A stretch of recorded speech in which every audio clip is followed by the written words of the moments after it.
Dinadagsa pa rin ng mga mamimili ang 20 pesos kada kilo ng bigas sa kadiwa ng Pangulo sa Quezon City.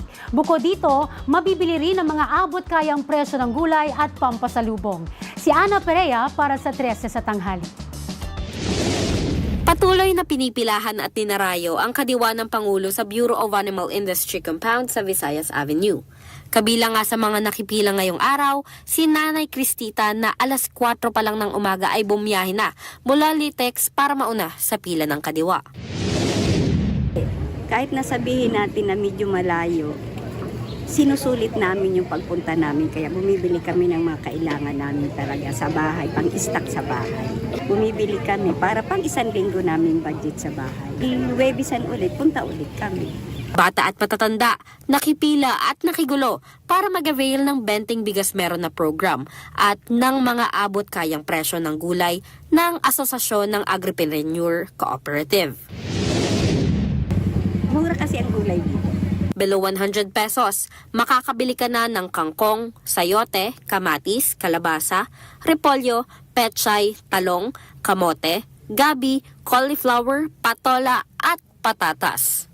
Kung may budget na mas mataas sa 100 piso naman, mabibili mo ang ampalaya, bagu beans, kalamansi, sitaw, broccoli, labanos at lettuce. Sa hanay ng gulay ay isa sa pinakamabili ang gabi, talong at sitaw.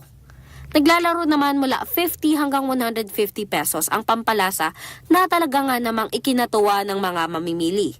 Samantala, ang Benteng Bigas naman dito ay pinagkakaguluhan ng iba't ibang beneficiaries, lalo't higit ang mga senior citizens. Para pa lang sa araw na ito ay nasa 200 sako na ng bigas ang inihanda. Ganda itong project ni BBM na bigas para sa ito sa mga maraming pamilya. Ibig sabihin maraming anak na hindi kayang i-afford yung malalaking mahal na bigas. Maraming salamat kay BBM dahil itong project niyang to ay kaginhawahan ng mamamayan. Para naman sa iba pang cravings, may mga food stalls at iba pang produkto na mabibili sa kadiwang ito. Tulad halimbawa ng mga authentic Bicol products. Mabibili rito ang pili nuts in a bottle sa halagang 350 pesos.